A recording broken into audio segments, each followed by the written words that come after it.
What is up, everybody? Lionel Hippie Trucking and Transportation.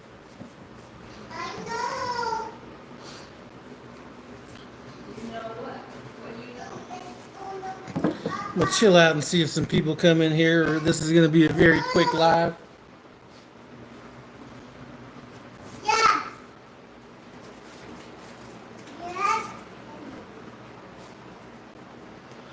Trucking Unfiltered, what's up? What's going on? David Boyd, what's up?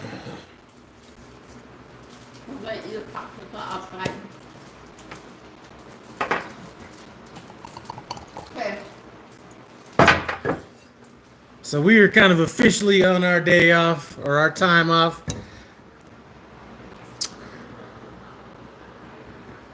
How much did I net my last weeks of training? Man, I'm going to have to look it up. I know last week was the week I turned him in, so I actually cut my week short. So my week ended on Sunday morning, and I think I net 33 to my 33 to the bank, 1100 to my emergency fund, so 33, 43, like 43 or $4,400, something like that. And that was on a very short week. You know, I really haven't been drinking all that much since I got home, but, you know, maybe it was just what was there. So we're going to go with a little bit of Maker's Mark. The Keeper's Release.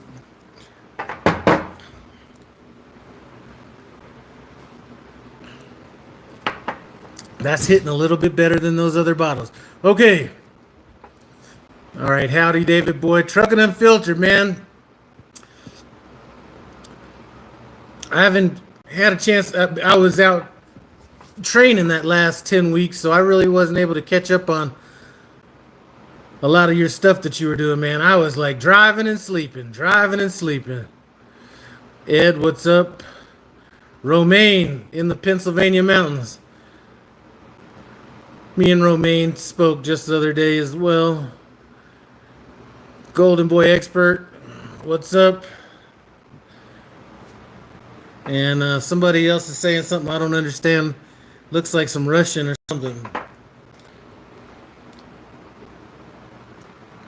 So, told my fleet manager I was going to come back out on the 28th. So, I was originally just going to stay out like 3 weeks or something like that. I may end up having to push that to 4 or 5 weeks because I just realized I got to get a DOT inspection. They're so much cheaper at the terminal. Plus, I got to get some steer tires. So much cheaper at the terminal. So I'm probably going to have to swing. Plus, I got to drop off my taxes.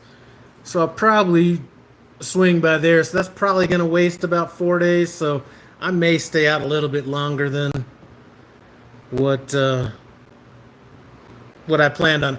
Hey, Romaine would have stayed. He said he would have stayed at Prime had they allowed him to train.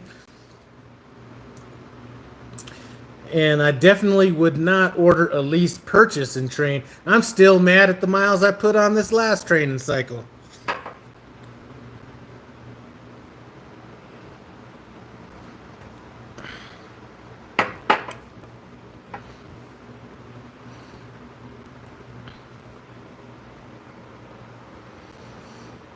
So just a couple things I got to do. I got to finish getting my truck cleaned up.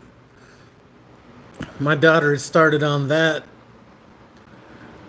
And still needs to finish that. So boom, do that. Then get my truck down to Peterbilt. Throw it in there. And it could take as long as it needs to take, man. Now, Romaine's making good money where he's at right now.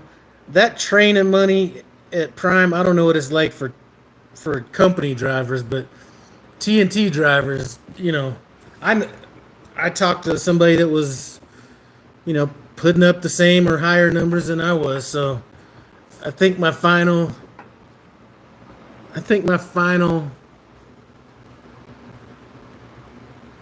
I think it might have been around $20,000, maybe a little bit more for 4 weeks. 4 of the straight weeks that I ran total.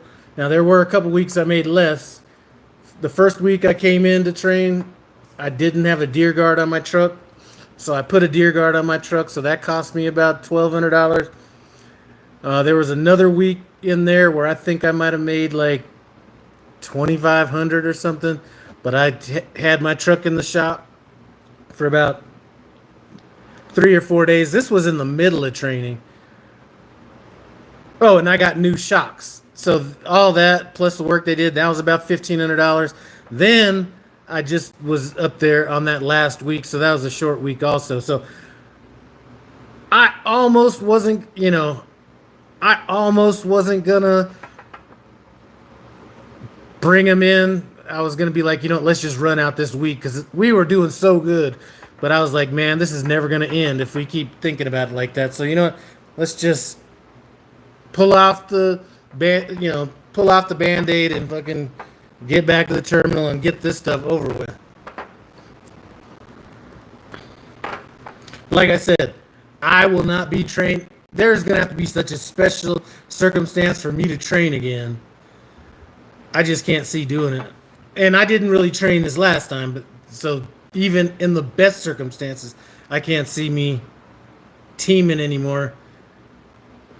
Unless it was like 100% a personal decision, like I knew somebody that needed it, like I knew somebody that their truck was in the shop and they needed to keep making money or something like that. I might do a couple weeks with somebody like that, but as far as 8-10 weeks, no, I can't do that anymore.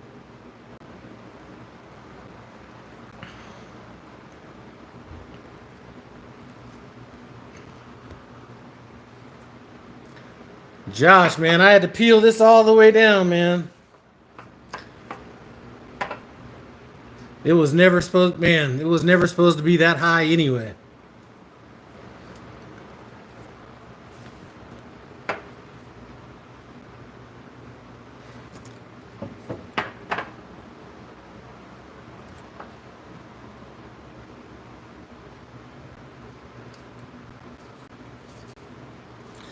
This is a nice Maker's Mark expression right here. This is not the regular Maker's Mark that you get. This is like a couple steps up from that. This is good.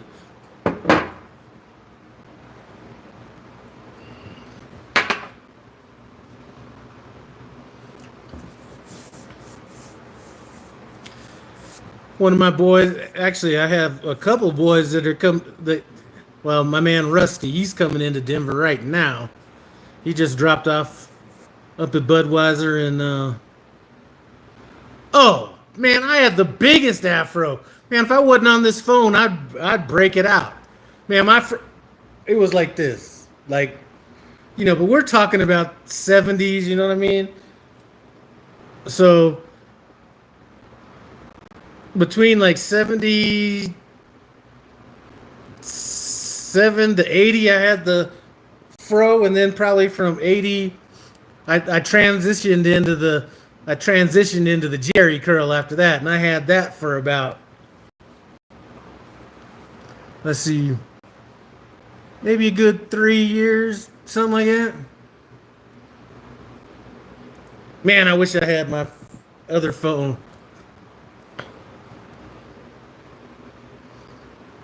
I mean, listen, my fro was like, man, I need to post that picture. It was like Dr. J back in the ABA days when he was playing and his fro was like moving around.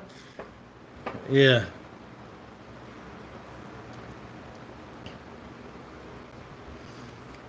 So, forgot what we were talking about.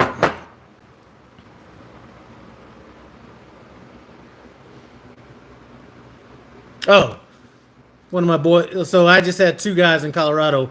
One guy delivered up at that Kroger with me, and his fleet manager was trying to set him up to make that 600-mile deadhead, and I was like, don't even let that be an option. You know what I'm saying? Because he was like giving him enough rope to hang himself. Well, I guess I could take a 34. No, you don't want to do that. So what's up, Myth Leather Company? So he ended up getting a load out of here today or yesterday. I don't remember when he picked it. Today, I think. 3 drops, 2 in the Chicago area and 1 in Lincoln.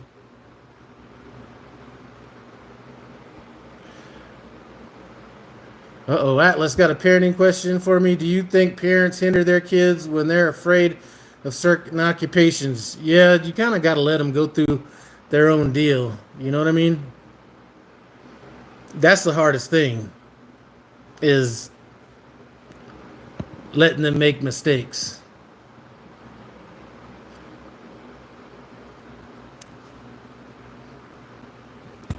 And your path may not be the right path.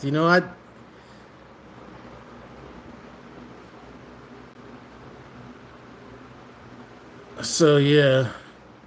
I'm going to tell you one of the things my dad did with me when I was younger. You don't think about it till years later. You don't understand it as a lesson until you're much older. But I remember being like in 7th grade, right? And most parents were like giving their kids lunch money every day and all this kind of stuff. My dad gave me my lunch money like the first day of the month. And it was like, here's your lunch money. Didn't really say anything else other than that. He might have said, make it last. I don't even know if he said that. Man, it didn't take me but 1 month to realize that I needed to learn how to budget money better. Like me spending $10 a day and getting 3 days out of it, because I think lunch was only like $1 back then or something. That wasn't the right move. So that taught me, financial discipline from a very early age. Even though I think he might have been trying to like teach that lesson, but he never really said it. You know what I mean? So, David, I haven't got a haircut. I can still remember the last time I got a haircut. It was 19. I could almost tell you the month. It was probably June, but it was like definitely 1996. And, there were no barbers close to my house that, you would trust to do, anything that was going to be like a, black person's hairdo or something like that. So I used to have to go down into the city, right? And the barbershop doesn't open until 8 o'clock. I'd be there waiting in line, and there'd be like 3 or 4 motherfuckers waiting there. And, for those people that don't know, black barbershops is more of an experience than it is a haircut. Especially, well, I think a lot of people know it now because social media and stuff, but you be in there and motherfuckers be in there selling food and CDs and everything other than getting your hair cut. And the barber be in there eating chicken, cutting your hair at the same time. And anyway, to make the long story short, it took me so long to get that haircut that I was late for work, which really didn't matter. I was selling cars, but either way, I was late for work, and that day forward, I said, fuck it, I'm done dealing with this bullshit. I went and bought me some clippers, and we just went to the basic. I wasn't worrying about no fades or nothing like that. Just cut that shit down. All right, Atlas. All right, as a young father, but the insight from other fathers is important. And that is the hardest job in the world, I'm telling you. And you think it gets easier, but that shit actually gets harder because of the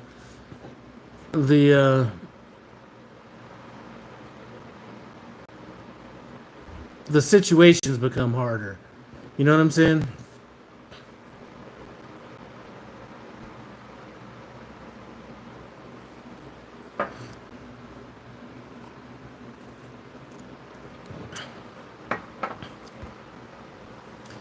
And like I said, when my son was acting crazy in school, my ass was right up there. I think I spent a week at his school in every single classroom.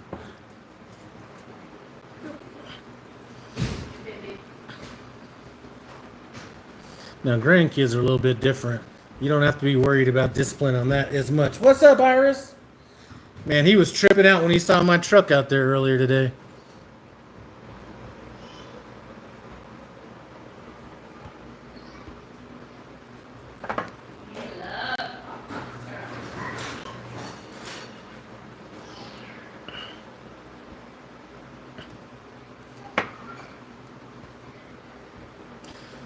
So I think, man, I forgot what the title of my video was.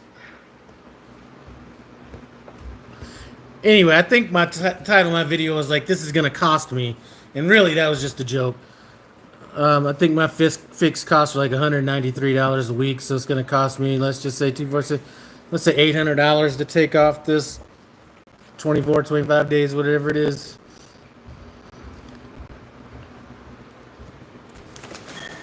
Do need to start on my taxes, though. So I will get serious about this shit tomorrow.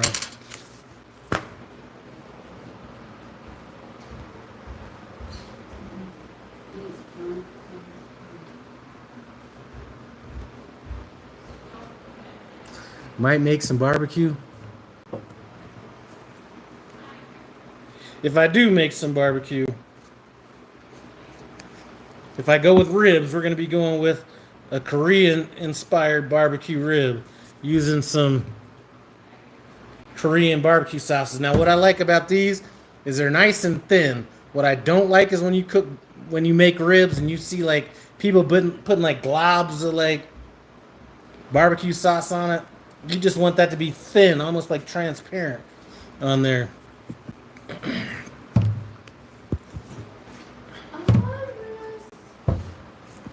But you could check out some of them ribs on No Hippie Barbecue and Cooking on YouTube. Big Cat Trucker, what's up, man? I'm just out here trying to live the life real quick. It's like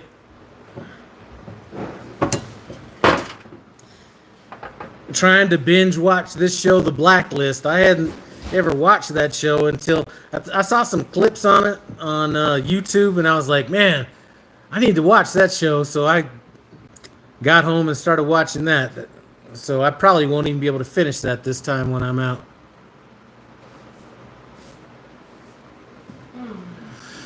All right, Atlas, that's a good question. His question for those of you guys driving.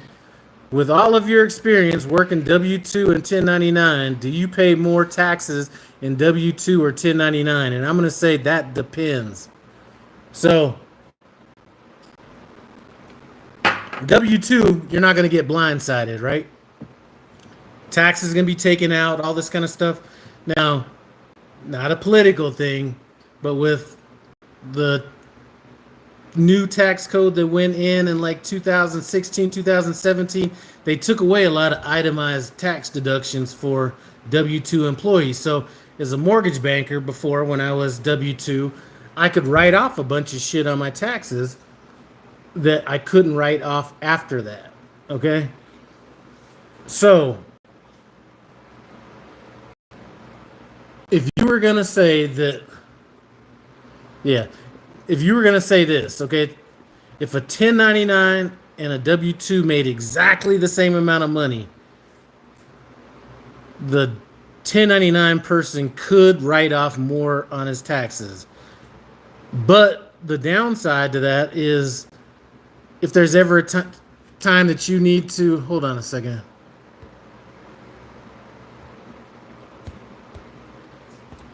If there's ever a time that you need to go buy a house or something like that, all that shit that you wrote off on your taxes is going to lower the amount of money that you're going to be qualified on. So it undoubtedly is going to benefit you more tax-wise on what you can write off as a W-2. It's not even a question. It's not even up for debate. But that comes with a downside. Like I said, the lower your adjusted gross income, the less you're going to be able to qualify for. So I know one of my boys is thinking about buying a house in a couple of years, and I was like, man, you might not want to write off as much stuff. So if you're going to buy a house, they look 2 years back, maybe 3 depending, or you can ask them to look 3 years back. But what you're going to do is have a couple years where you don't write anything off, have that higher income to qualify for more. Then when you get the house, then, I mean, you could technically go back and redo your taxes or whatever, but I wouldn't suggest that. It would just be just start over, claiming more stuff on your taxes. All right, Big Cat Trucker, that was me sitting next to you on the shuttle when you were coming out of the Oasis going over to Campus Inn. All right, man, I remember that. What's up, man? Big Cat Trucker, the original trucking YouTuber, was watching you way back when. Hey, I talked to one of the original trucking YouTubers, Junior Honduras, called me about a week and a half ago, and we had a chance to catch up a little bit, but that's the one that's been missing in action right there.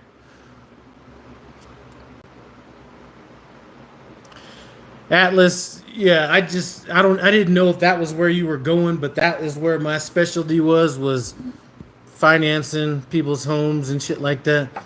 So, and I know a lot of people that are trying to buy a house, or that are in trucking. That's like a issue that some of them have.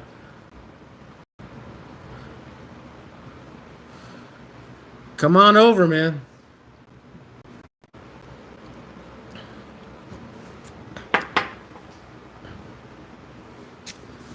Let me see what Hey, what are we having for dinner?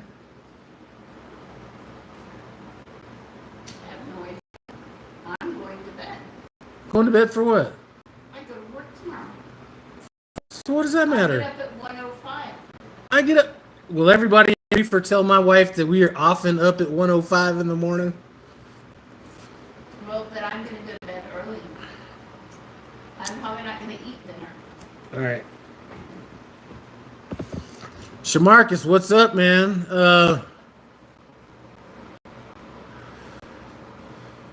Yeah, Shamarcus, those of you guys that just came in here just don't know, Shamarcus just paid off his second truck. And he was going through it for a while. Let me tell you, boy, I was like, woo.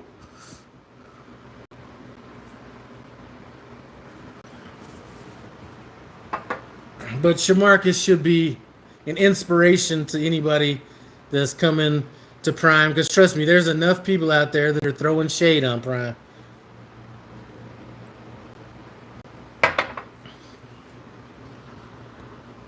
There are some people out there that would rather... Because listen, I do not call myself like Shamarcus. He has some other stuff going on. He calls himself a businessman. I don't necessarily call myself that. I think my fleet manager is the one that needs to be 1099 and not me. You know what I'm saying? But I don't think of it like I'm a businessman or anything like that. But God damn it, I forgot my damn point.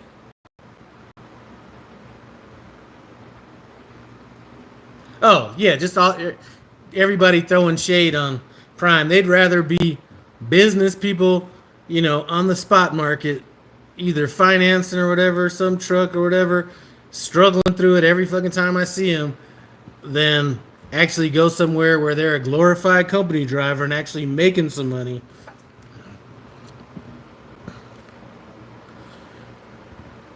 All right. What's up, Crespo? Man, Crespo's over there at Walmart living his best life. I've been waiting for that free dinner. Yeah, well, I guess it wouldn't be free, but... Yeah, me and Crespo went out, had some good dinner at the Oasis a while back. Had a chance to shoot the shit, get to know each other, all that kind of stuff. That's the best part about YouTube, is you kind of get a chance to meet people that you wouldn't have met. You know what I mean? And that could be people that I meet on a shuttle that's like, what's up? Or people at a terminal, or, whatever. That's the best thing about it. So if we go to the grocery store, will you fall asleep? Listen, I ain't no businessman. Here's the thing. Fall asleep. Technically, you can say that. But if you really think about it, how much do we have control over? You know what I'm saying? We really don't have control over shit. So I would call myself more of a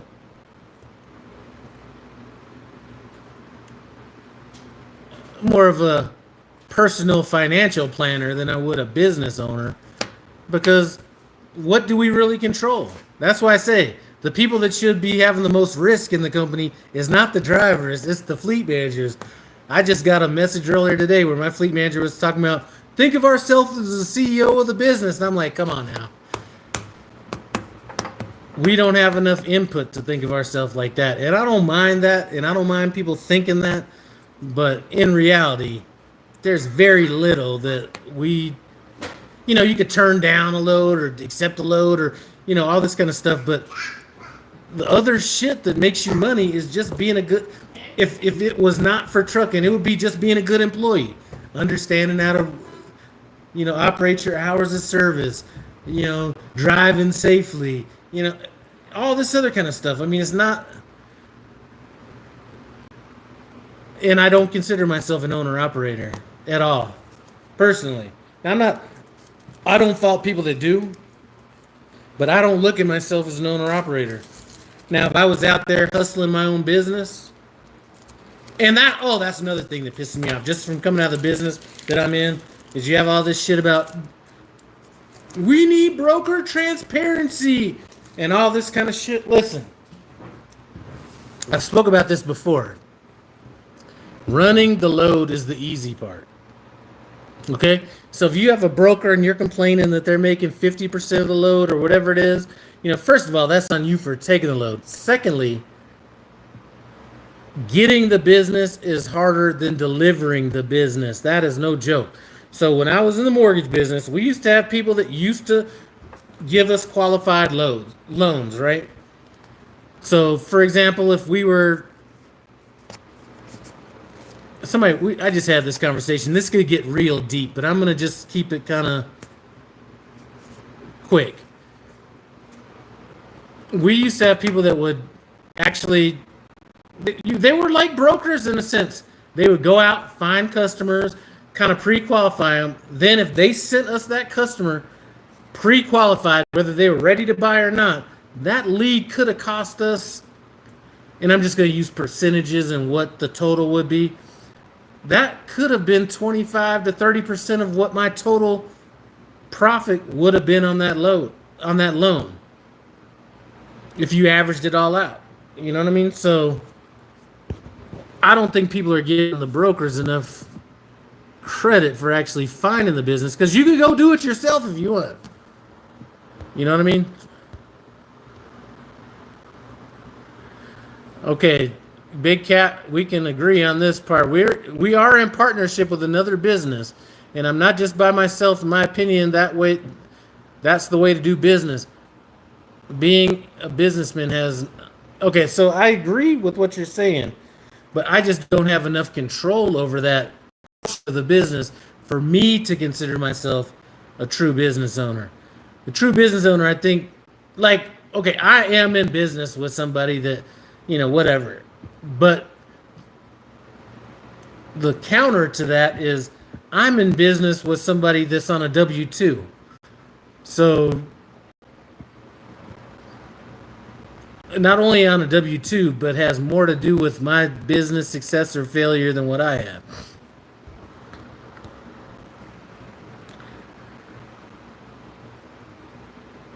Okay, so basically, and it to me is semantics, okay? And part of the reason I take this route, Big Cat, and say this isn't because I don't think that there's some business acumen or whatever that's needed in this. I say that because I think a lot of people throw around this owner operator or they throw it around like as a weapon, like to downgrade people that are company drivers or whatever it is. So rather than even have that be anything that's questioned, I break myself down to that lowest common denominator so nobody has a chance to go there. So it's not that I don't necessarily think that. I mean, all right, Atlas, I took a broker class, and they are very important. Without them, brokers would take over overnight. I know somebody else that became an owner-operator, and that was the first thing that they did was took a broker class. I think it cost like $4,000 or something like that. I don't really remember. It's a few years ago. You have control over what's important. That's the only thing that matters. Prime can't do nothing without the drivers remembering that. Remember that. Yeah. And I think that, again, I think that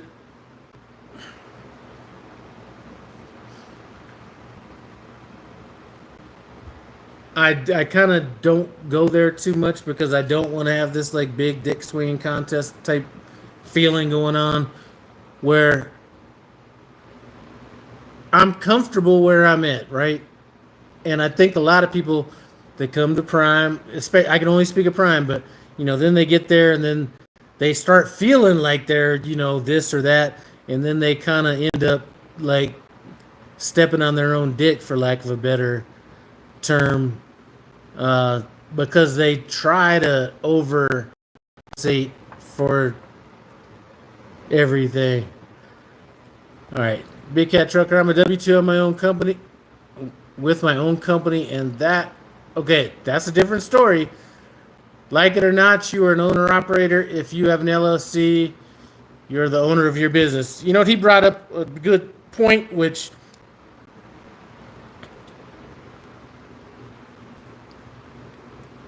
so the point he's bringing up, there's another option, and that is doing the S corp.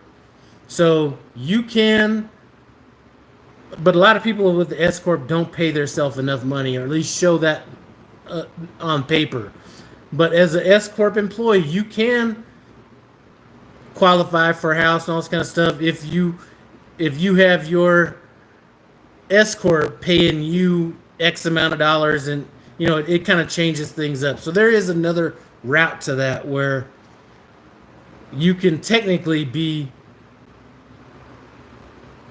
how can I explain it? You can technically be, I don't want to say technically be 1099, but that's the easiest way for me to break it down. You can technically be 1099, but being paid W-2 through your S corporation and get qualified off of that business or off of that money. As a matter of fact, one of the loans I did was for a lady that she owned a company where she made pink tools. Do you remember the name of that company, Andrea? What? Remember the name of that company I did a loan for that had all them pink hammers and pink shit and all that? Fuck. No. She had a company that specialized. Because you asked about it. It specialized in making tools and shit for women. And she owned the company, but she W-2'd herself, right? So it was an S corp. It was an S corp or a corporation. She W-2'd herself, and that made the loan so much easier for her to qualify for, because she didn't do anything stupid. And some people could do shit stupid, like the name of my company is Lyle LLC or Lyle Corporation, and then I W-2 myself with from Lyle Corporation to Lyle Whitlock. And then they're like, okay, you own the company. Now we need all this other paperwork. She had a totally separate name and all this kind of stuff. Fuck, I wish I could remember that. That was a cool ass lady. It was, Are they still in business? Yes. Google, then I don't she sold the company, I believe. Okay. Fuck. Anyways. I did a couple loans for them. Anyway, they did that, made things a lot easier for themselves. So S corp is another route to go. For me, it's just another layer of headaches I'm not willing to deal with. All right, Jim H is a booty warrior. Okay, you're in the right business if you're at the right truck stop. Prime Inc. don't partner with individuals; they partner with businesses. Yeah, but sometimes they have a little bit too much control over those businesses, and I don't mind that. So why the hell would you think I'm coming to Prime Inc? I get exactly what they're doing, and trust me when I say they got the best thing going. Trust me, if Prime did not work for me, I would not be at Prime. Trust me, when I say this stuff, I'm saying it in the best route. So I'm saying I don't consider myself necessarily a business owner and all this kind of stuff. But Prime is, for me, I've complained about a lot of shit, but it's never been the money at Prime. It's been the culture and all this other obscure shit like that, but it hasn't been the money.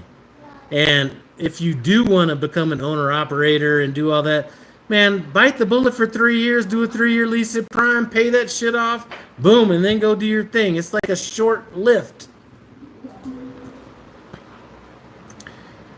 Myth Leather Company, you get a W-2 from the S Corp. Yeah, that's what I'm talking about. So this person got a W-2 from the S Corp, and it made the loan so much easier to qualify for. Demetrio, what's up, man? Every time I see your name, I think about that night at the Roxbury when he was like, Emilio. The mistake a lot of truck drivers make is creating a sole partnership or single member LLC when they start in business to become an owner operator. All right. Yeah, but all right. So Big Cat Truck again, you gotta understand the control only comes from the authority because you're running under their carrier authority. It's not the business. Yeah, Prime works so good for me just because I don't have to worry about anything. Nothing. You know what I mean? Nothing. Now, plenty of people have, like, Romaine the trucker's in here, and he left Prime. He was on the company side. I don't know much about that side. Kiersey did same thing. And I've known people that I've spoke to that have left Prime because one reason or another. And all I can say is me, and I'm gonna say this, and some people are gonna understand. I've never ran a truck personally that has been unprofitable. Now I've been in situations where it wasn't profitable, but that wasn't my specific truck.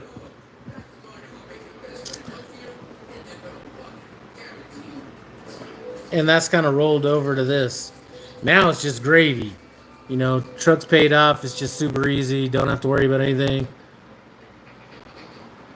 All right, Big Cat Trucker. The industry is changing. I would recommend no one paying off a truck after putting all those miles on it and taking it and putting it under authority. If it ain't broke, don't fix it. Yeah, my truck just got over 350,000 miles, and it's been paid off for 6 months.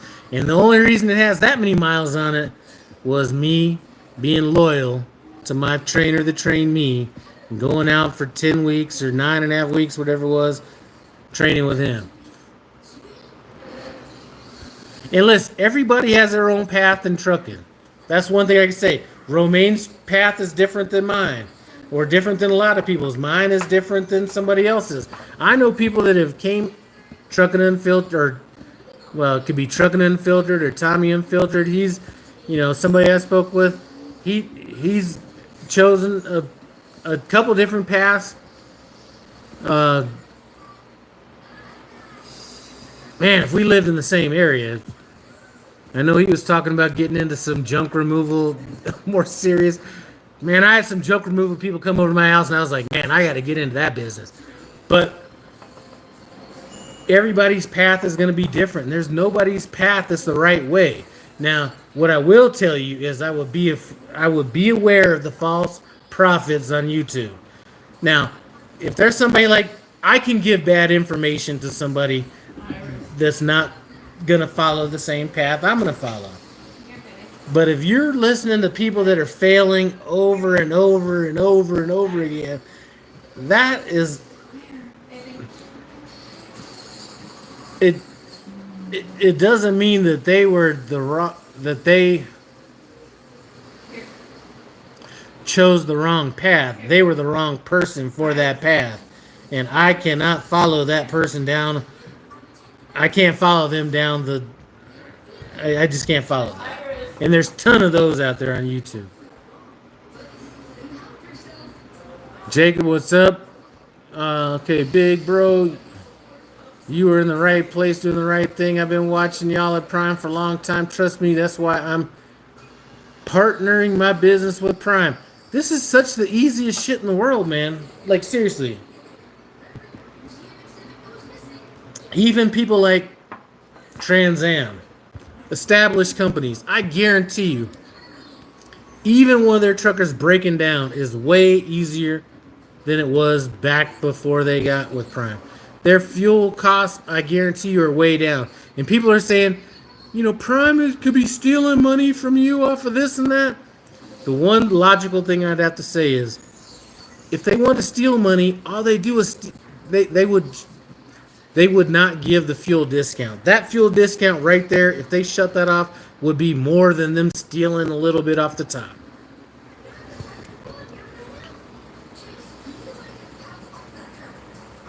"412, don't be a Quentin." That's my man right there. We just got off the phone earlier today.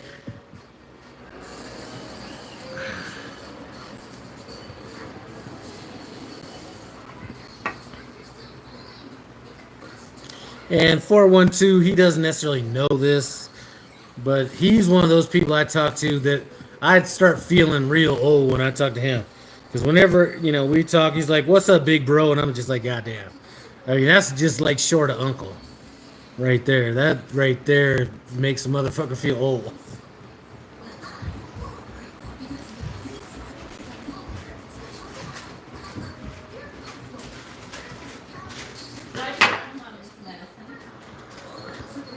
Iris. That's mommy's medicine. That's mommy's medicine. Hey, 412, we were talking earlier. This is what I went ahead and got right there. Not the regular Maker's Mark like you buy. This is the I'm not kidding. This is Foundation Series 108 proof right there. it's mommy's medicine. Good shit. No. Big Cat Trucker. In trucking nowadays, it's not about who's doing it right or who's doing it wrong. It's about who has the most relationships. And Prime is successful because they have relationships they built in all areas. And I'm going to say that it's my job within Prime to build those relationships within Prime. So that'd be with my fleet manager. Like, listen, that has been my main mission since I came to Prime. Was I did not want to be that person that was under the radar, nobody knew about, none of that stuff. And I'm talking about from my fleet manager standpoint. They're more willing to, I'd rather be hated than unknown. They're more willing, and I'm just saying in general, whether this could be trucking, my fleet manager, whatever. Somebody is willing to fuck you more if they don't know you than if they hate you.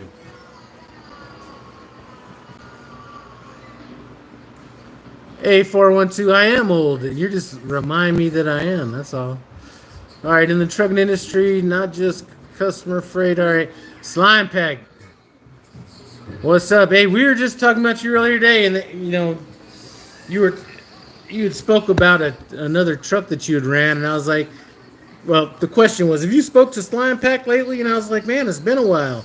And we started talking about this other truck situation you had, and I said, you know what? I'm gonna call her and ask about that, just because I don't know. Hey, Romaine, I haven't finished the other bottles because the other bottles, my son tried to get a little cute. When I say I want bourbon, I want fucking bourbon. So he went and bought me this single malt whiskey, which is basically a scotch, right? It was barley. And then, he bought me this like Knob Creek Rye. I could deal with this, right? So that. Now my wife was a little bit more, she listened to the rules. She's like, okay, bourbon, Castle and Key bourbon, right? Boom. So she got that. 100 proof. Boom. Yeah, 100 proof, all that. So it was a little bit too mild for me, but I like it. It's not going nowhere. I'm gonna go through it. And then I told her, you know what, just give me something else.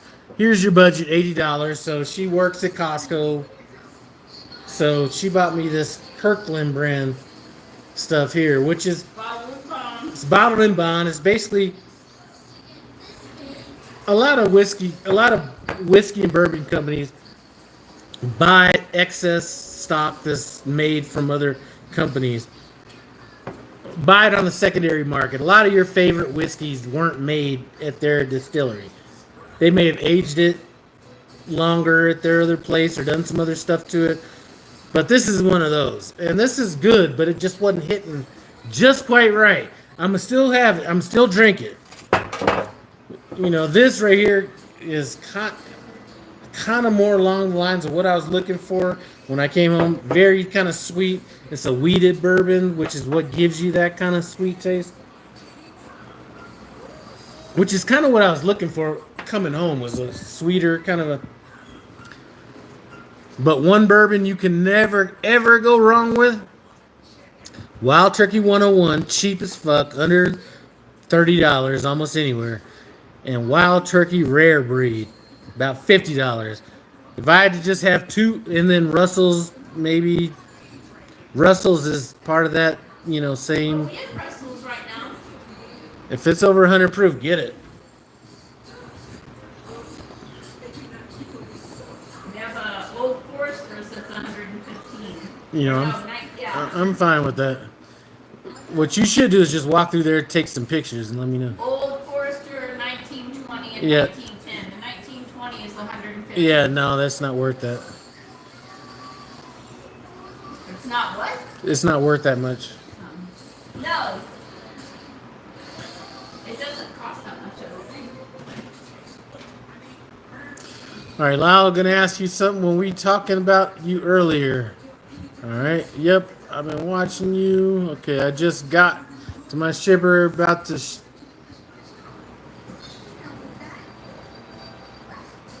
Oh, you gonna stay at the shipper overnight? That's one thing I hate doing, boy. I'd rather stay out about 15, 20 miles at a nice truck stop than staying over at a shipper receiver. Yeah, Slime Pack does not play around.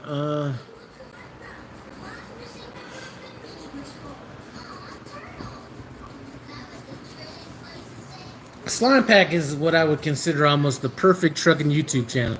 She's not somebody out there that you could like say, you know, she's just out there showing her tits and ass to some like lonely ass truck driver out there. You can't say, you know what, all she's doing is like throwing up the camera, doing some drive footage, so you can't really, you know, because I just listen to shit when I'm driving. So she's not that type. She's actually doing some conversation while she's driving, and she's talking about some shit that's relevant during the whole thing, which, you know, I think that's the perfect, like, that is the perfect channel right there. So,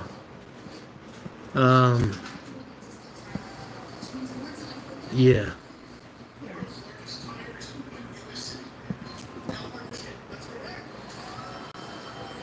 And she's not afraid to talk about home time, because she takes plenty of that. She lets people know what the possibilities are, like how much time you can take off.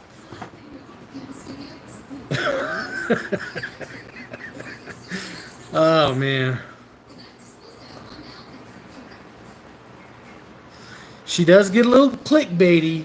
You know, I'm a little more lenient on her clickbait than some of these other people, because it at least has something relevant to the topic.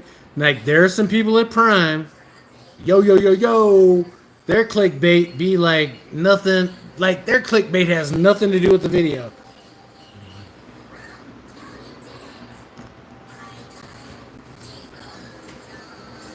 Actually, I don't even know if Slime Pack remembers this. She was upgrading into her first truck, and I had to go back for a logs class. I had to go back to a logs class because I didn't log fueling a reefer. And anyway, she was upgrading. I had to go to this logs class, and there was a guy at Prime that ended up dying. His name was EKM Trucking, and Slime Pack was sitting next to me. I was sitting next to EKM, and like 3 weeks later, he was like gone. Hey, Slime Pack does get a little creative with them titles now. Come on. Like, you think that she, well, I'd have to take a look at her titles one by one to kind of go through it, but just get some Pappy Van Winkle. You know what? The bourbon mark, hey, Canada is hitting the United States so hard with this whole not buying American shit, you may be able to buy Pappy Van Winkle like here pretty soon. I know you could buy it at the Oasis or at Fire and Ice in Springfield. It's like $100 a shot. That's a bit too much for me. My wife was able to get me, you know, we're done with this, but a bottle of Blanton's up at work. So this this was a very different kind of bourbon. Not the proof that I'd look for, but it was good trying it.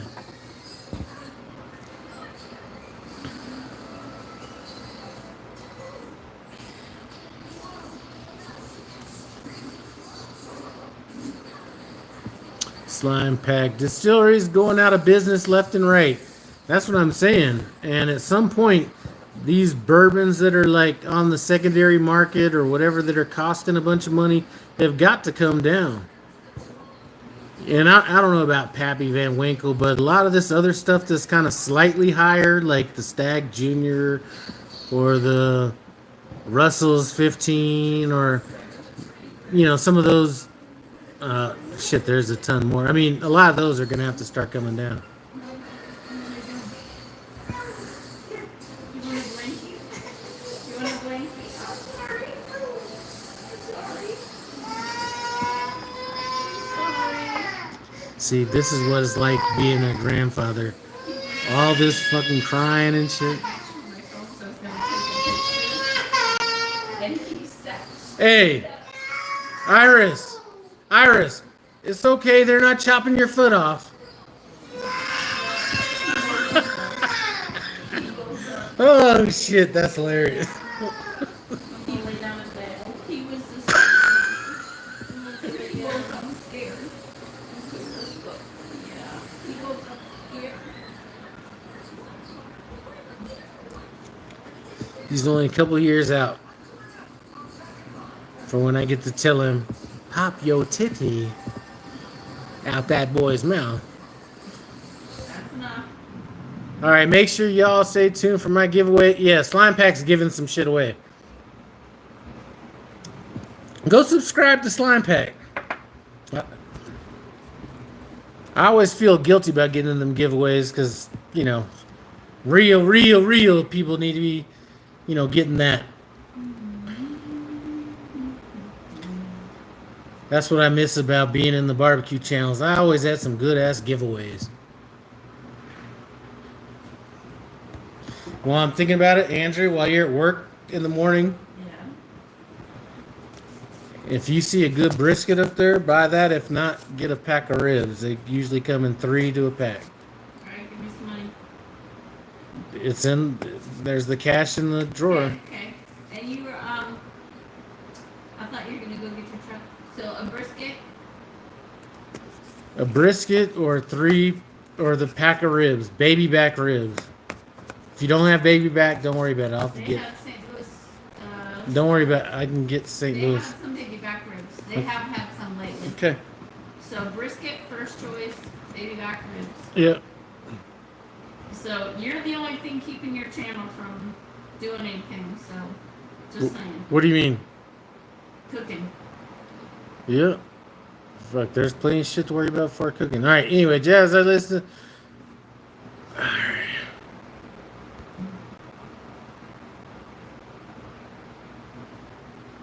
Yeah, Shamarcus wants to win them cameras from Slime Pack. I'm not even sure I would even know how to operate the cameras. Man, the last time I actually did a real video, I can't even remember what my camera was. A Nikon. I had a Nikon, like, pretty top of the line at the time, 2000,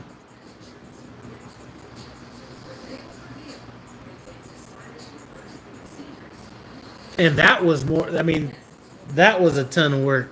I don't think, if I did a cooking video, that was 15 or 16 edits per video. Something like that. And that wasn't even that crazy. compared to other people. Shamarcus, I'll win the giveaway. Shout out the slime pack.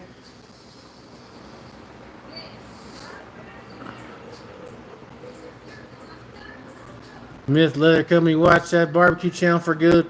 Man, that barbecue channel goes way back, way back to like 2012. But there's some good shit on there. A lot of it wasn't barbecue. A lot of it was just, most of it wasn't barbecue. Most of it was just like home cooking, different crazy shit to do, whatever.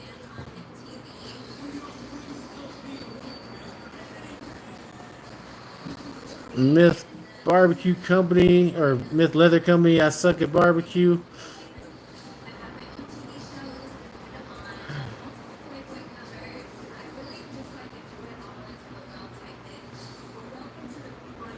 Okay, here's what I don't do. Now, hey, 412 says, I don't know how people be vlogging and not feeling awkward. For a lot of it, she has on those glasses, which is something new.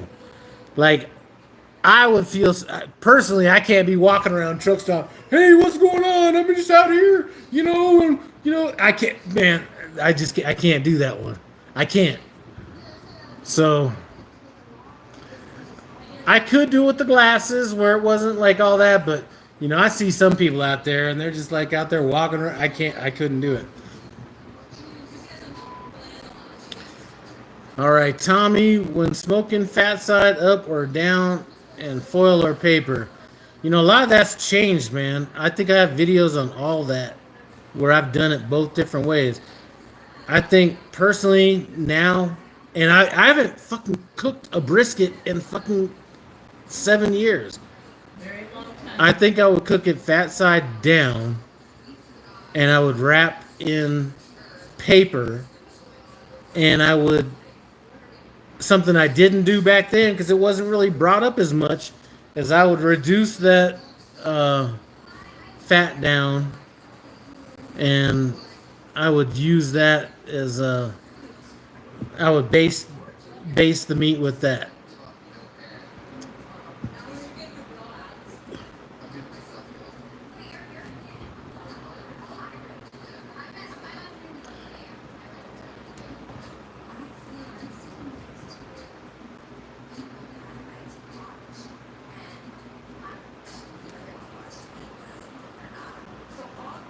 Yeah, Slime Pack's got all the shit. But I could not be walking around. I feel awkward for people walking around truck stops like, hey, what's going on? I'm just out here, No, I can't do it.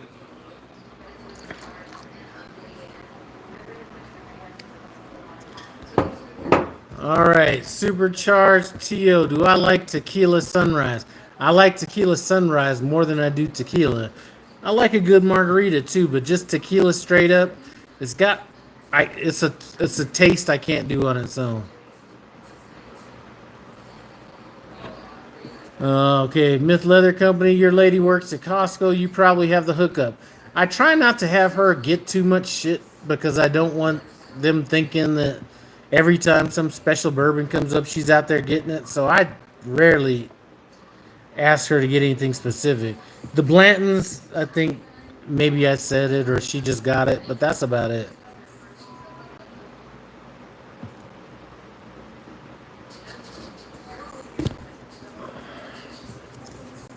(412) Trucker B can't be trusted. And Trucker B's all right. I just can't do the clickbait, man. I can't do that. That pisses me. That pissed me off. Like once I watched 3 videos and the title ain't got nothing to do with what's going on. But hey, more people watch him than me, so I guess that's what it takes. So I need to do a video talking about I won the lottery, and then talk about some other shit that ain't got to do with me winning the lottery, right?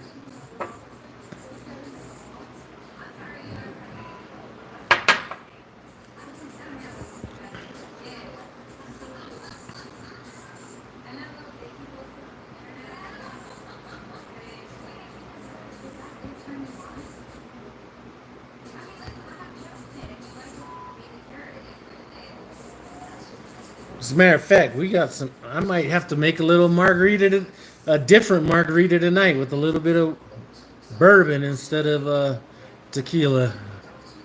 kind of the same thing. I mean, maybe a little bit more, but I can't do the clickbait. And it has nothing to do with the trucking shit, right? It comes more from my time in the barbecue arena and dealing with people doing clickbait in that arena more than the trucking arena. Because trucking, I think people watch channels or whatever because they like this particular person. In the barbecue arena, if I want to learn how to make fucking barbecue ribs and I want to learn how to do it using this technique and my video ain't got shit to do with that, that's a problem. And there were people doing that. So I think I hate it more from that than the trucking aspect.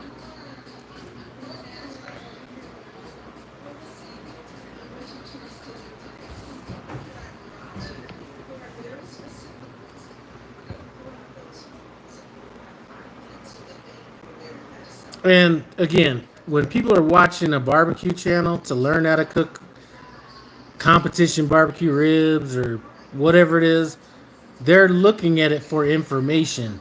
So there's more obligation that you have when you're doing them titles, even doing the video and all that kind of stuff.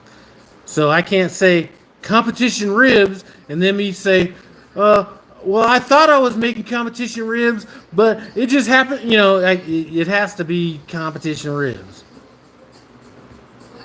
It can't be no sly shit like, I'm broke at Prime, or something, and then be nothing about being broke at Prime. You could slide better on that because you can bring that around in the video somewhere, but you got somebody investing 15 minutes of their life to learn how to make these ribs, and they're not doing it because they like you. Some people may, but because they like you, they're doing it because they want to learn this specific thing right here. And you not delivering that is a fucking travesty.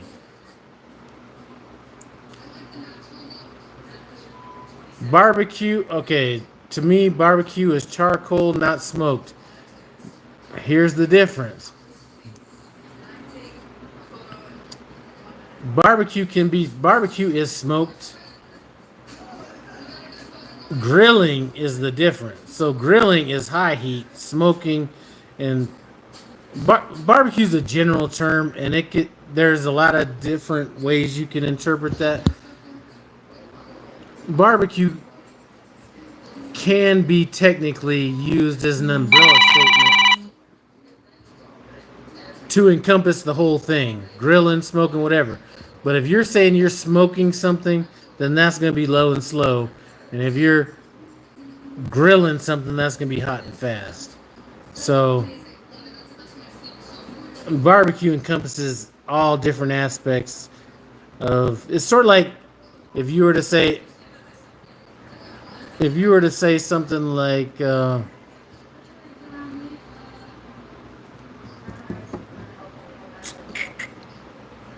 dementia.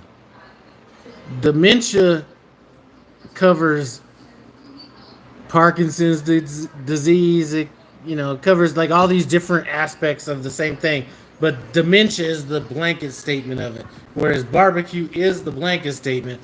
But there's definitely a difference between grilling and smoking. And typically, the only things you're going to grill are things that are going to be fast to cook. Chicken wings, hamburgers, some shit like that. Yep, you could not go live back in the day. I don't like anything that's smoked, really. I've seen people that feel the same way.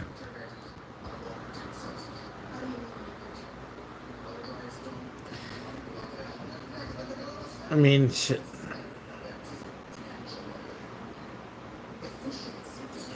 Grilling is technically easier.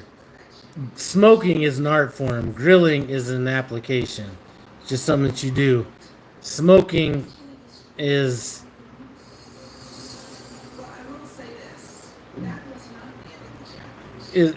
smoking is an art form. Grilling is a technique.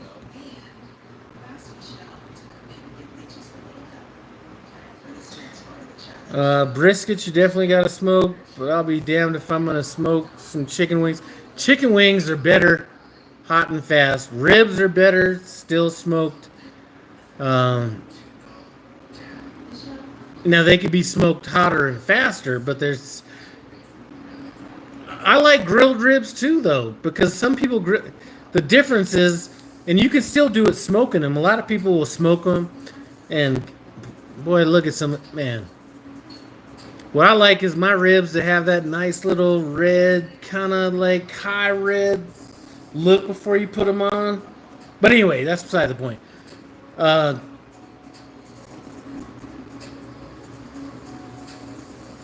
you can. I like them either way. You can grill ribs all the way through, or you can smoke them all the way through, or you can smoke them and then grill them. And the difference is, if you just grill them, you're gonna have more of that smoky, like charred taste on it. If you smoke them, it's gonna be more subtle, all that kind of stuff. Sometimes you could bring the best of both worlds in, and then smoke them, and then hit them with a little bit of that direct fire at the end. So.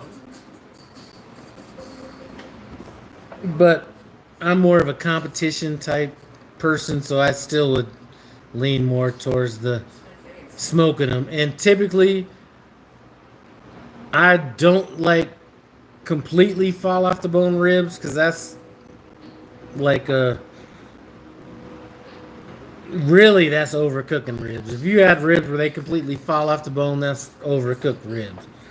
But I do like them a little bit close to that. Especially now that I'm not doing videos on it. I'm not against gas grills. Sometimes it's what you got. Like, I got 9 grills out here. Well, wait. 1, 2, 3, 4. I got rid of a few. 5, 6. I think I got 6 grills out here right now. Each one of them is good at different things. If I had to choose one grill, that big old Weber kettle grill like you see in people's backyards, except I got a bigger one, that's like the best thing. I got one out there that has the smokestack on it. This charcoal wood. That's great. I haven't used that in like 9 years. I got 2 electric smokers out there. My wife probably, she just cooked on that yesterday. So, there's a same pellet grill. Same thing. Pellet grill. That's my favorite.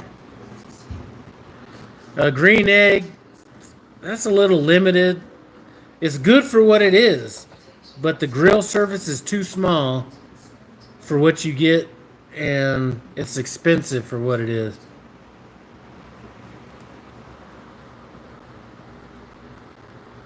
I like them St. Louis short ribs. I hate all the fat. If you hate the fat, then baby back ribs are what you like. I do say I like St. Louis ribs, but if I cook some ribs here, I'd rather them be baby back ribs. I'm 35. My pops would roll over in his grave if I ever looked down and saw me using a gas grill.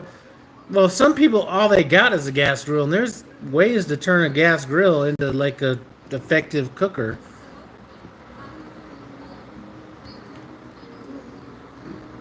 My barbecue channel is No Hippie Barbecue. And trust me, it's been a long time since I put a video out on there.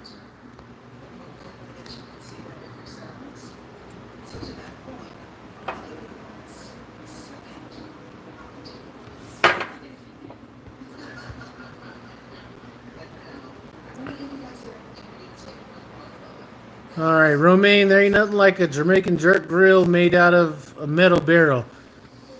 Hey, Romaine, it's not 100% authentic, but if you were to look at No Hippie Barbecue Jamaican Jerk, I think I have a glaze, which is different than, but I have some marinades, and I think I did a video of Jamaican jerk stuff. It's not authentic as to what, we're not getting like I live in Jamaica, authentic, but it's got all those flavors that you're looking for in Jamaican jerk. And I think I did I know I did a sauce or a glaze with that, which typically isn't. No, I don't smoke weed. I've only smoked weed one time, and that shit was enough for me to know that wasn't what I wanted to do.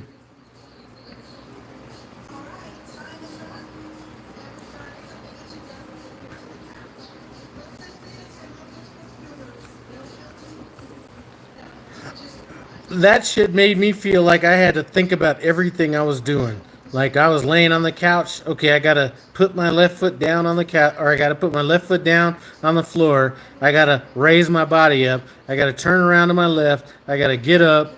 I gotta, I had to think about every fucking thing I was doing. It wasn't like I could just get up and do what I was doing. And that was back in 2002, 2001.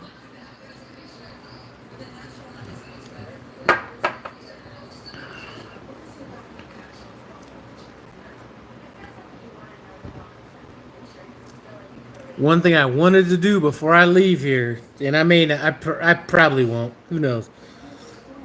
But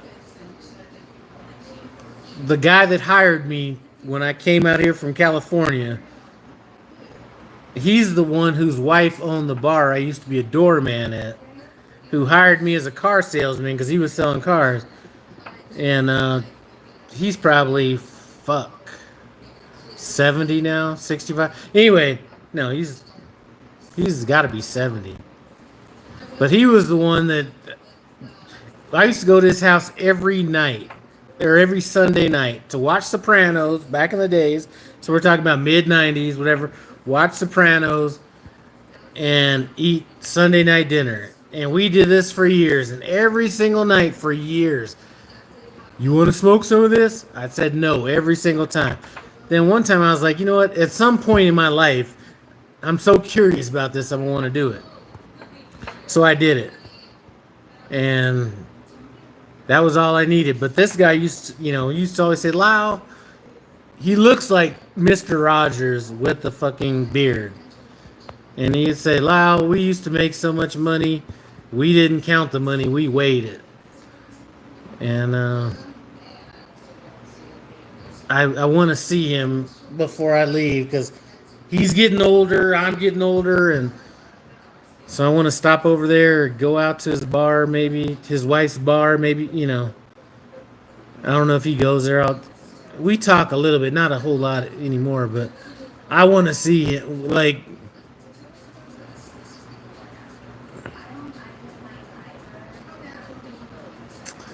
oh shit, 412 is cracking on me. He's talking about I need some sun on my head. Okay.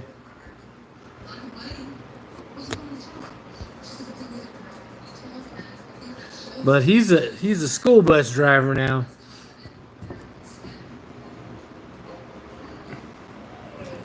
And I called him, right? So he used to do his work back in the late 70s, early mid 80s, right? So he was telling me when he got out of the business, he was on a run. He used to say, Lyle, when I used to buy cars back in the day, it wasn't for anything other than how big that trunk was. So, what's up, WE New Mexico? So anyway, he said he was driving through Lamar, Colorado, and a officer pulled him over and wanted to check his trunk, which was odd. Like he knew something. So, never mind. He was going through Cortez, Colorado, which is up by Utah where that casino is and all that stuff. So he thought that was odd. Cop searched his trunk, finds his stuff. He's arrested, has to go to jail. Before he went to jail, that officer got killed. Now, this guy was not at that level to where he would be putting hits out on people, but he just thought that he was always curious if the people that he was transporting for was the one that handled that, because 3 weeks after he got locked up, got a call from his attorney saying, you're not going to believe this, but the officer that pulled you over got killed in, whatever, so you're basically off. You know what I mean? All right, 412. Did I ever download Trucker Path? No, but I did download Trucker Map, which, man, that's the best fucking app, navigation app. All right, WE Nations from New Mexico, and that's free. So check that out. 412 Trucker Map. It looks like Google Maps or something. Shit is awesome. And I use that almost every time I'm going to a shipper or receiver I don't know. 412, check it out. I'm telling you.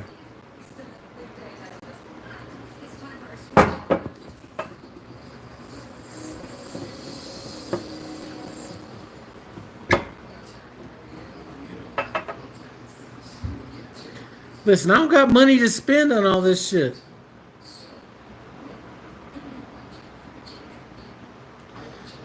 Hammer. This is better than Hammer. I'm telling you, this shit, you could like leave reviews on it.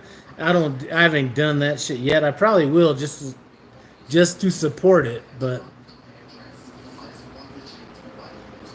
I have downloaded Trucker Path. I just don't have the paid version. And I could get the paid version. They offered it to me, but I didn't want to do it if they were going to, like, if I had to make these videos on it. So I just didn't do it. I like Trucker Path. I use it for truck stops. This other place, I use it to get me directly to the shipper entrance.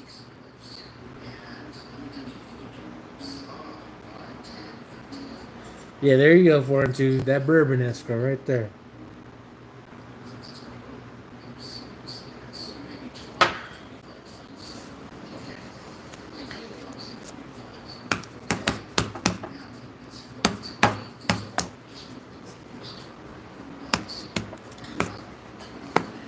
Listen, I'm always trying to find the best fucking shoe for me trucking, because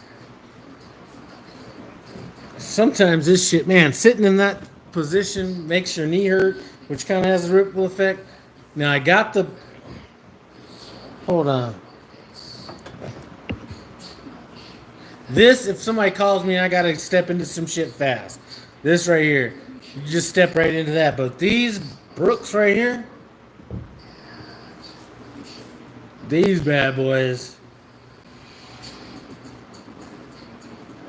that's some comfort for your ass right there.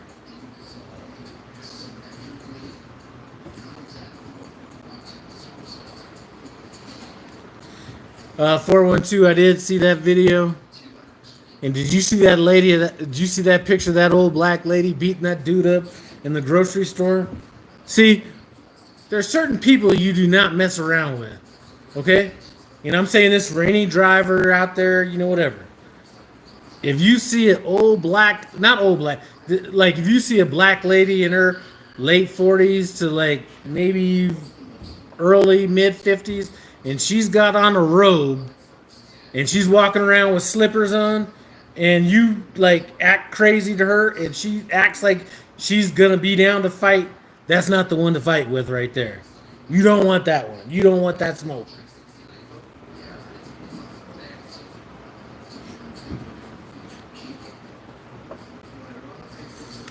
Yeah, especially when she got in that stance too. Like you, like there's certain people you know. Like even, you know, when I was a doorman at this bar, certain things people would say or do let you to believe you might be punching above your weight class. So it's like, okay, somebody says something stupid. Hey man, listen, we're not trying to get into this right now. I understand you might be upset. Let's go up to the bar. I'm gonna get you a drink. Blah blah. Boom. Diplomacy settles everything.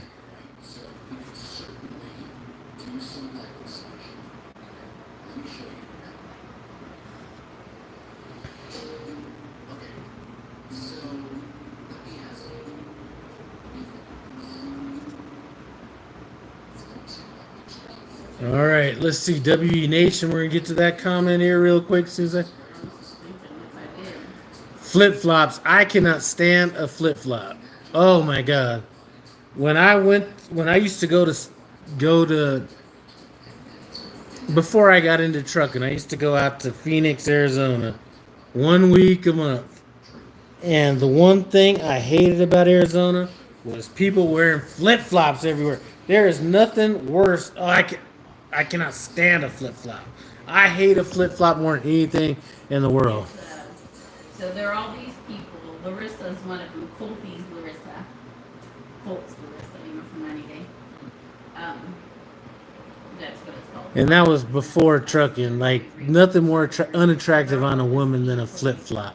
Say they're contemplating having some of what they. All right, got a question for you. Why do small town manufacturers pay so little compared to larger cities?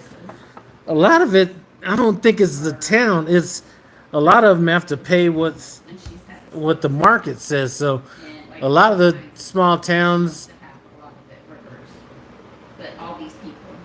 like, you have to be competitive with the freight. So if the average pay per mile is a certain amount in that area, then they got to pay for it. And in some cases, they may not be able to pay more, and they take their chances, and somebody's going to pull the freight sometimes, I'd imagine. She's been doing stuff since she was 18. It's crazy.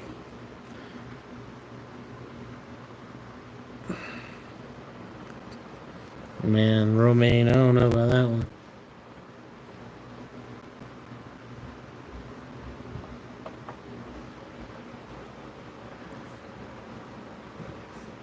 Romaine, like, the best thing you have going for you is being Jamaican.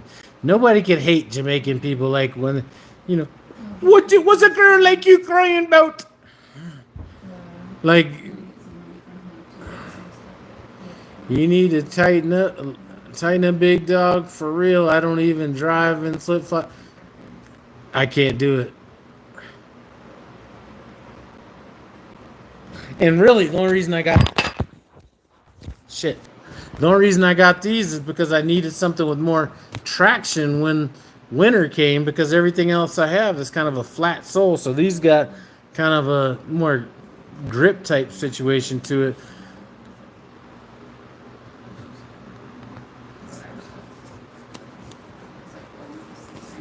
I know probably I can guess.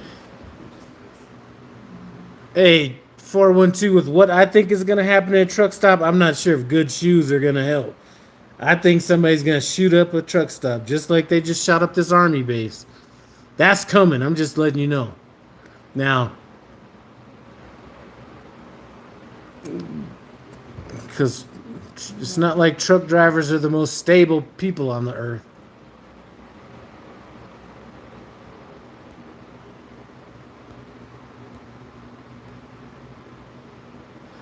The blind side, Tammy, what's going on?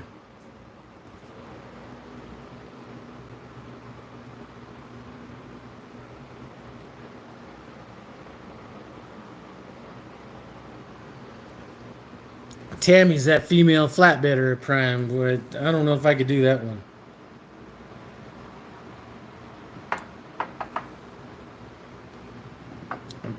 There's a base in Georgia. I don't know how many people got shot, but I think it was today. It happened at that army, or I think it's army base, like just south of Macon, Georgia. Man, I don't know enough about it to be sending nobody no emails. If you're sending that to me, I don't know that. All right, mob.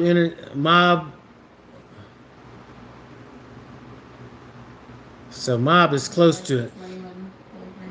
Mob is out there living his best life out there.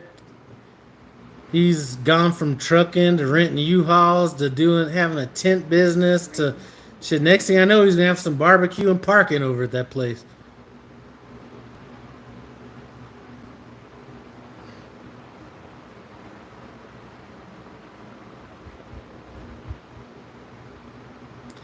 And Mob should be one of those inspirations. A lot of times you see people going through shit and stuff like that. Just had a conversation earlier today or yesterday talking about, what? Shit will get better. It looks like shit now. But he definitely went from jail with everything against him to getting shit turned up. So he says he's renting mobile homes too. fuck around, open up a dental service, and you're gonna have everything wrapped into one. You know what I'm saying?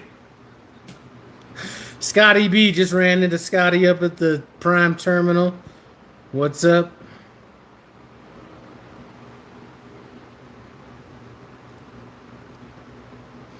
I don't get down to Savannah, Georgia all that often. When I do, I'm in and out.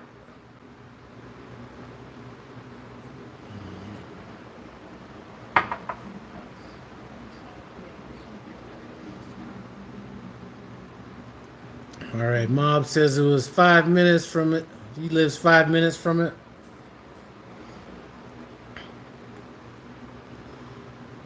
Yeah, I guarantee you, if I was ever in the area and had a chance to stop, I would go get my front windows tinted.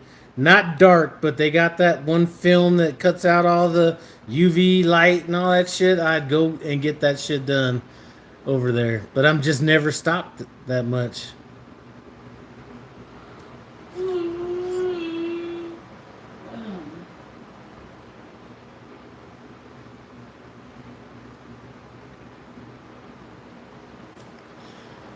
All right, Blonde Side, Lyle, I'm sending you some confidential information I didn't want to bother you while you were home. Man, it ain't no thing. I mean, I'm not like digging ditches or anything out here.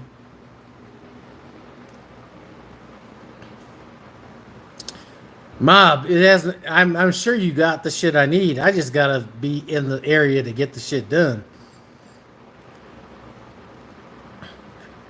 I think what I had before was the last time I actually had tint done on a car was probably 1999, and it was like ceramic shit or I think they said that, but it kind of looked like a. It wasn't like dark. It kind of looked like a light brownish look to it almost. I don't know. But it did cut down on that damn, like, them sun rays. But it was like it looked bronze or something. It was like a dark brown, not a dark looking tint.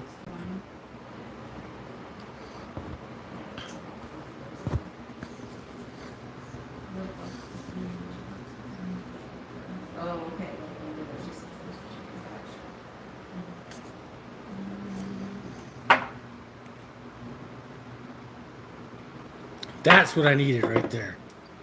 Boom.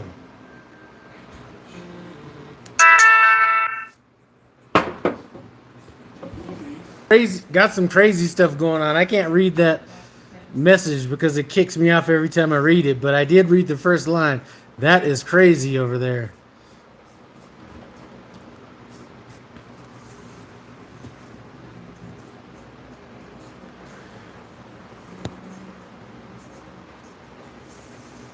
All right, guys, I'm about to get off here. Come out here and relax. I do appreciate you guys stopping by No Hippie Trucking and Transportation. Comment, subscribe, and I'm out.